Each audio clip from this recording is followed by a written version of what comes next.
Hello student, हमारा आज का डिस्कशन का टॉपिक है मोल कंसेप्ट और ये बहुत ही इम्पोर्टेंट टॉपिक है फिजिकल केमिस्ट्री के लिए। फिजिकल केमिस्ट्री का बेस है ये टॉपिक, तो इसको बहुत अच्छे से तैयार करना है आपको।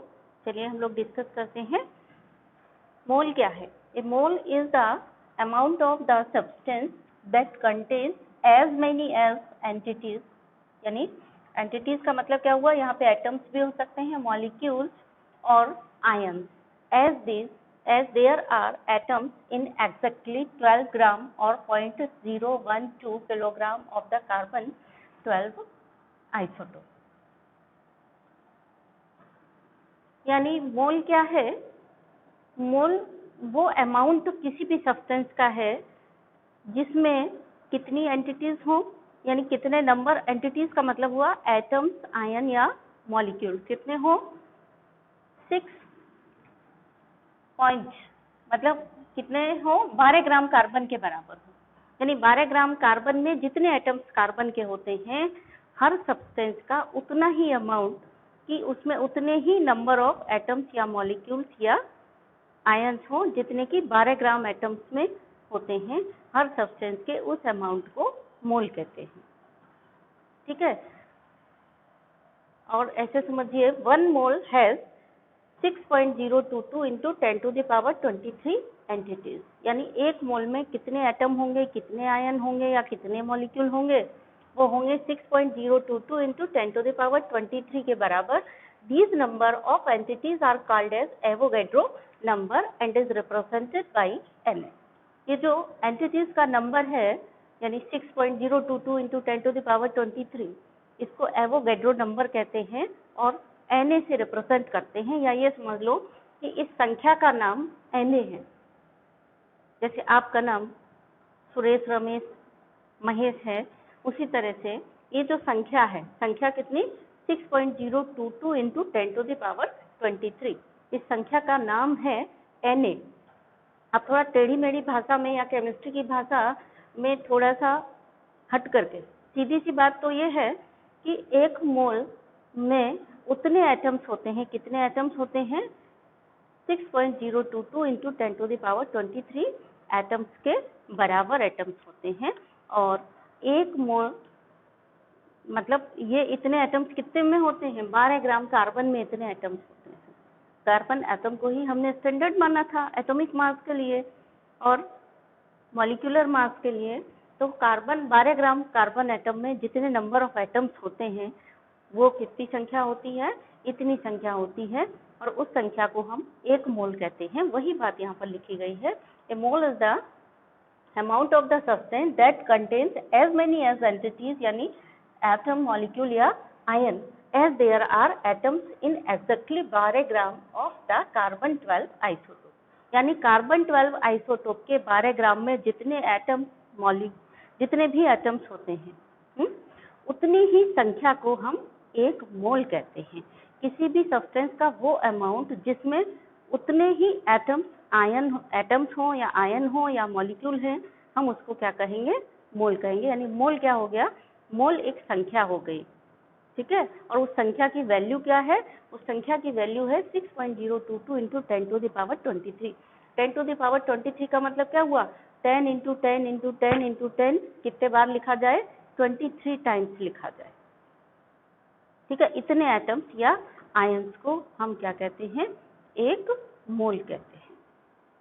ठीक है, जैसे एक दर्जन मतलब 12, 1 पेयर का मतलब होता है 2।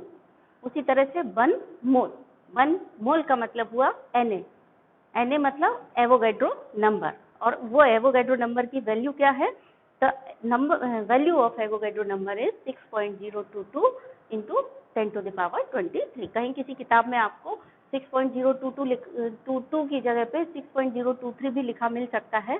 पहले इसकी वैल्यू 6.023 मानी जाती थी, अभी कुछ लेटेस्ट रिसर्च के बाद इसकी value 6.022 into 10 to the power 23 कर दी गई है।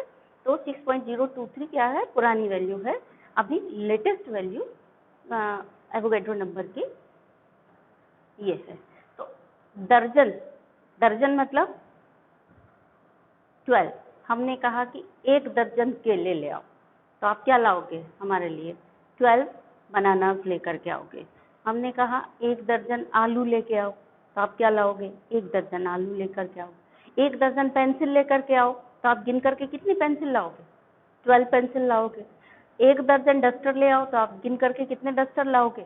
12 डस्टर लाओगे। 1 दर्जन चौक ले आओ, तो आप कितनी चौक उठा करके लाओगे? 12 चौक उठा करके लाओगे। ठीक है ना? इसी तरह से 1 मोल ले आओ किसी चीज का, 1 मोल ले आओ मतलब कितना लाना है? गिनती में, संख्या में कितना लाना है? 6.022 इंटू 10⁻23। मोल कंसेप्ट अपने आप में बहुत अच्छा कॉन्सेप्ट है, ये अच्छा टॉपिक है और ये फिजिकल केमिस्ट्री की आत्मा है, इसको आप बहुत अच्छे से समझना है। तो मोल क्या है? एक संख्या है और उस संख्या में कितने एटम्स होंगे, कितने आयंस, कुछ भी हो सकता है। मतलब एटम की, जैसे हमने कहा 1 दर्जन, अब 1 दर्जन चीजें कुछ भी हो सकती हैं। 1 दर्जन सेब हो सकते हैं, 1 दर्जन केले हो सकते हैं, 1 दर्जन अमरूद हो सकते हैं, 1 दर्जन पेंसिल हो सकती है, 1 दर्जन पेन हो सकते हैं, 1 दर्जन कॉपी हो सकती है, 1 दर्जन किताब हो सकती है, 1 दर्जन माचिस हो सकती है, कुछ भी 1 दर्जन। 1 दर्जन का मतलब क्या हुआ? 12। हमने 1 दर्जन जैसे ही हमने कहा आप तुरंत समझ गए कि 12। वैसे ही हमने कहा 1 मोल, 1 मोल जैसे ही हमने कहा तो आपको तुरंत समझ जाना चाहिए 1 मोल का मतलब क्या हुआ कि 6.022 इंटू 10⁻23। या तो एटम, अगर वो एलिमेंट है तो एटम होंगे, अगर वो आयन है तो आयन की संख्या होगी, और अगर वो कंपाउंड है तो मॉलिक्यूल की संख्या होगी। तो एवोगैड्रो नंबर के बराबर, यानी 6.022 इंटू 10⁻23 नंबर के बराबर संख्या को हम क्या कहते हैं? 1 मोल कहते हैं। यानी 1 मोल क्या है? 1 मोल इज ए नंबर। ठीक है? अब देखिए, थोड़ा सा समझने की कोशिश करिए कि अगर हम कह रहे हैं आपसे, ये चीज आपने समझ लिया, Na equal to Avogadro number, यानी Na को हम क्या कहते हैं? एवोगैड्रो नंबर, शॉर्ट में लिख देते हैं N और A। N मतलब नंबर, A मतलब एवोगैड्रो। तो एवोगैड्रो नंबर को Na से डिनोट करते हैं। बहुत अच्छे से याद कर लो, समझ लो। ये टर्म आगे चल के फॉर्मूला में यूज होगा Na। तो जहाँ Na लिखा है तो इसका मतलब उसकी वैल्यू आपको कितनी लिखनी है? इतनी लिखनी है 6.022 इंटू 10⁻23 एंटिटीज, एटम्स, मॉलिक्यूल्स या आयन। तो एंटिटीज का मतलब कुछ भी हो सकता है, संख्या हो सकती है। एंटिटीज का मतलब वस्तु या आयन। एंटिटीज मतलब संख्या, वस्तु, आयन, कुछ भी। अब यहाँ देखिए 1 mole of oxygen atom. 1 mole of oxygen atom का मतलब क्या हुआ? 6.022 इंटू 10⁻23 ऑक्सीजन एटम। ठीक है? 1 मोल ऑफ ऑक्सीजन मॉलिक्यूल का मतलब क्या हुआ? 6.022 into 10⁻23 oxygen molecule. Oxygen atom का मतलब हुआ O और ऑक्सीजन मॉलिक्यूल का मतलब हुआ O2। ठीक है? समझ गए ना? 1 मोल ऑफ ऑक्सीजन एटम मतलब इतने oxygen atom. 1 mole of oxygen molecule मतलब इतने ऑक्सीजन मॉलिक्यूल। और अगर हम कहें एटम ऑक्सीजन के कितने, तो 1 मॉलिक्यूल में 2 एटम है। O2 मतलब 1 मॉलिक्यूल में 2 एटम है। तो इतने सारे मॉलिक्यूल में कितने एटम होंगे? ये into 2। Then 1 mole of chloride ion का मतलब क्या हुआ? इतनी संख्या में क्लोराइड आयन। समझ गए? जैसे 1 दर्जन का मतलब 10 है, वैसे 1 मोल का मतलब 6.022 इंटू 10⁻23 संख्या। ठीक? अब यहाँ आइए 1 mole of NH3। 1 mole of NH3 का मतलब क्या हुआ? अगर हमने कहा 1 मोल ऑफ NH3, इसका मतलब हुआ कि 6.022 इंटू 10⁻23 मॉलिक्यूल्स ऑफ NH3। ठीक है? 1 मोल ऑफ NH3 का मतलब क्या हुआ? 6.022 इंटू 10⁻23 मॉलिक्यूल्स ऑफ NH3। ठीक? अब एक NH3 में कितने नाइट्रोजन के एटम हैं? 1 नाइट्रोजन का एटम है। तो 1 मोल में कितने नाइट्रोजन? ध्यान दीजिए ना, 1 NH3 अगर आपने लिखा, 1 NH3 कैसे बनता है? 1 नाइट्रोजन के एटम से और 3 हाइड्रोजन के एटम से। अगर हमने लिखा 1 मोल ऑफ NH3, तो 1 मोल ऑफ NH3 में कितने होंगे? 1 NH3 में 1 नाइट्रोजन और 3 हाइड्रोजन है। तो 1 मोल NH3 में कितने होंगे? 1 मोल नाइट्रोजन होंगे और 3 मोल हाइड्रोजन एटम होंगे, यानी 1 मोल ऑफ NH3 कंटेन्स, उसमें क्या होगा 1 mole of nitrogen atom and 3 mole of hydrogen atom. ठीक है, क्योंकि NH3 कैसे बना, 1 एटम ऑफ नाइट्रोजन और 3 एटम ऑफ हाइड्रोजन, और हमने ले लिया यहाँ 1 मोल ऑफ NH3, तो 1 मोल ऑफ NH3 से 1 मोल नाइट्रोजन और 3 मोल हाइड्रोजन हमको मिलेगा, यानी ये चीज भी हमको समझनी है।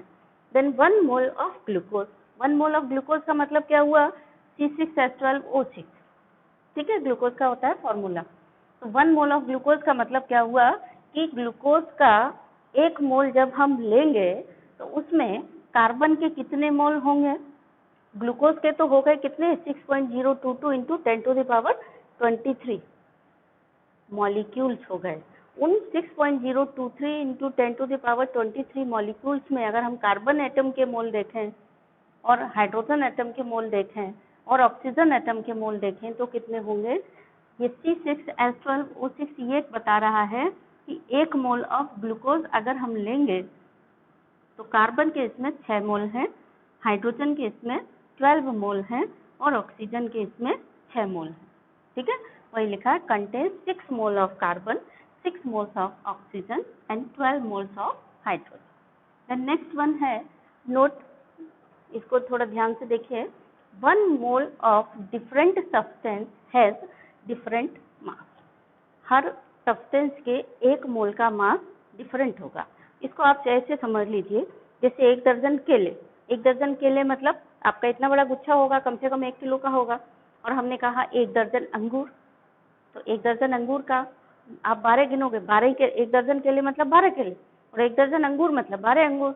एक हाथ में आप केले पकड़ लो 1 दर्जन और एक हाथ में अंगूर पकड़ लो 1 दर्जन, किसका वजन ज्यादा होगा, किसका कम होगा, यानी है तो संख्या दोनों की ही 1 दर्जन, लेकिन दोनों का वजन अलग अलग हो गया, साइज के हिसाब पर वजन डिपेंड किया, जिसका जितना साइज है उसी हिसाब से वजन होगा। तो केले और अंगूर के वजन में अंतर है, उसी के कंपैरिजन में अगर हम 1 दर्जन चने ले लें, 1 दर्जन चने और भी छोटे हो गए और भी कम जगह में आ गए।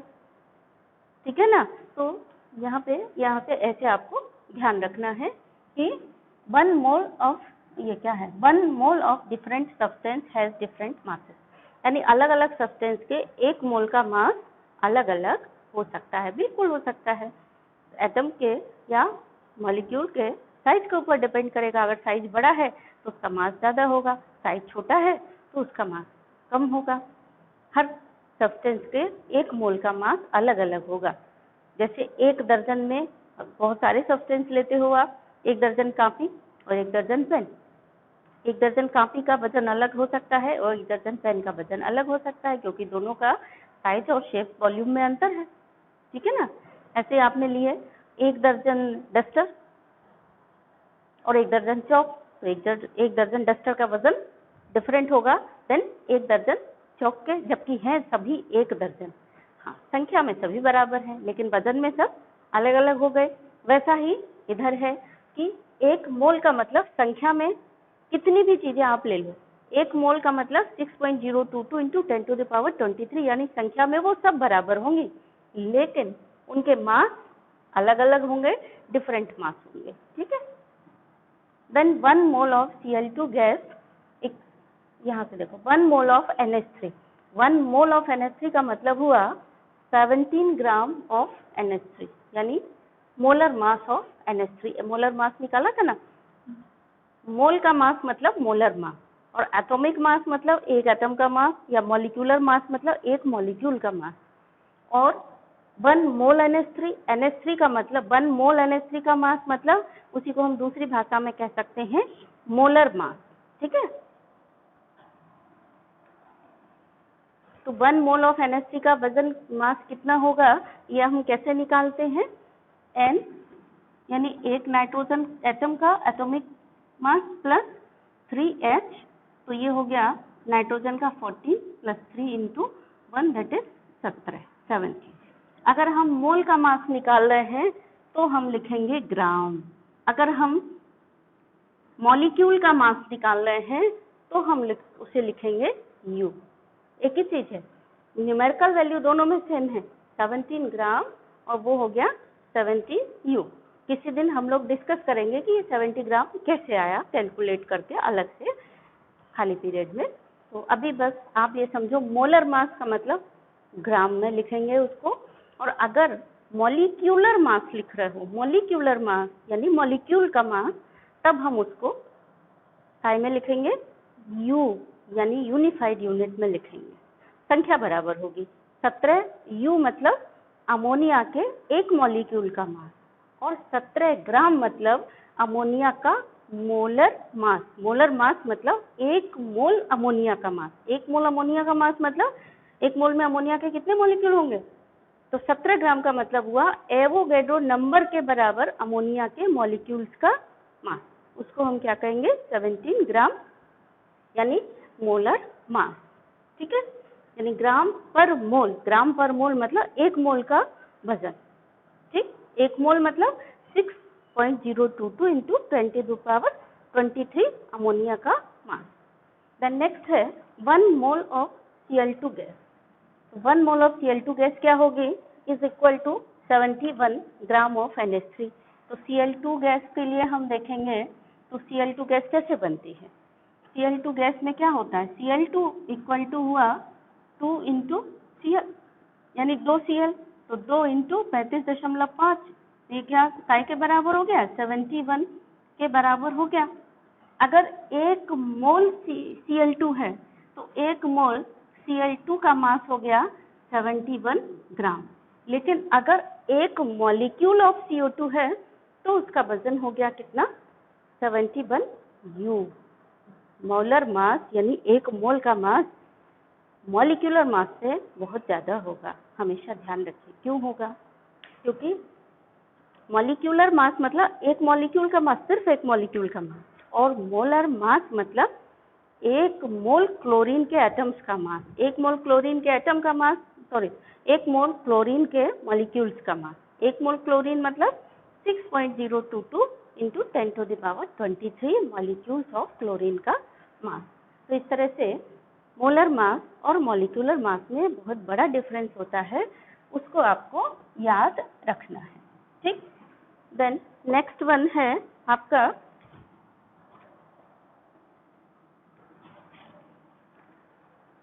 ये 1 mole of nitrogen gas.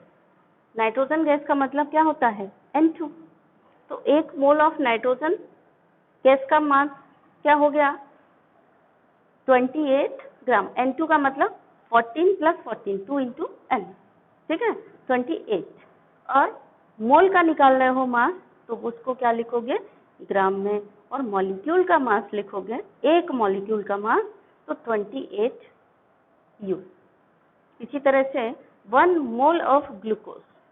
Glucose का 1 मोल, ग्लूकोज का 1 मोल मतलब 6.022 इंटू 10⁻23 मॉलिक्यूल्स ऑफ ग्लूकोज का मास कितना होगा, 180 ग्राम होगा। और हम निकालेंगे इस मोलर मास को कैसे, निकालने का वही तरीका है जो आप पहले पढ़ चुके हैं मोलर मास के लिए।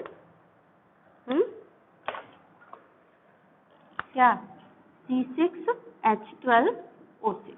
ठीक है, 12 into C plus 12 into H plus 6 into O, 12 into 12 plus 12 into 1 plus 6 into 16।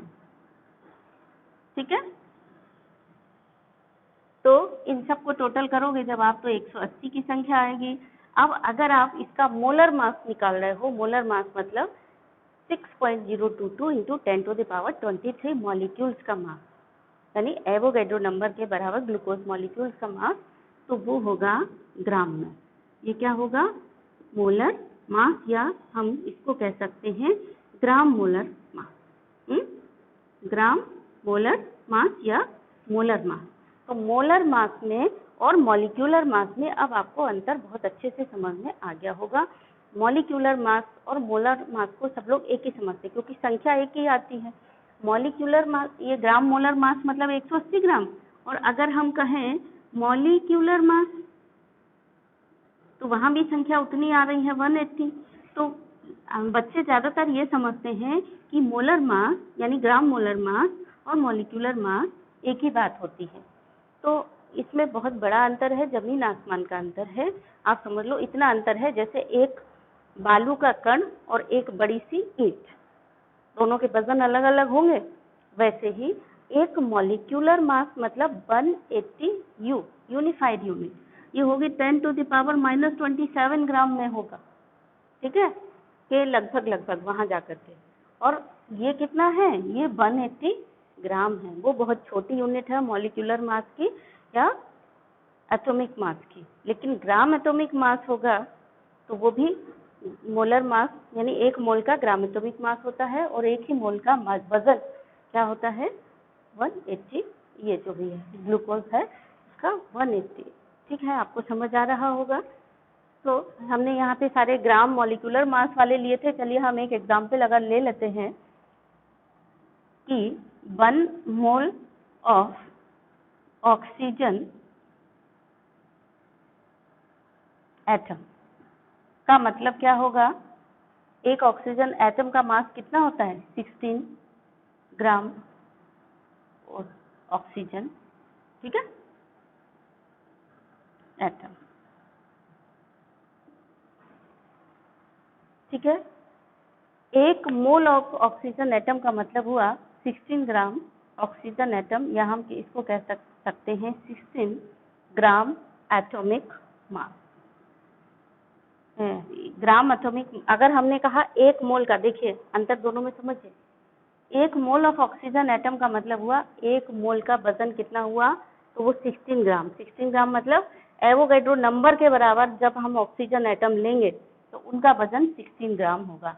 लेकिन हम अकेले एक ऑक्सीजन एटम को उठाएंगे तो अकेले एक ऑक्सीजन एटम का वजन कितना होगा 16 यू। यू बहुत छोटी यूनिट होती है, ये आपको याद रखना है, ठीक है।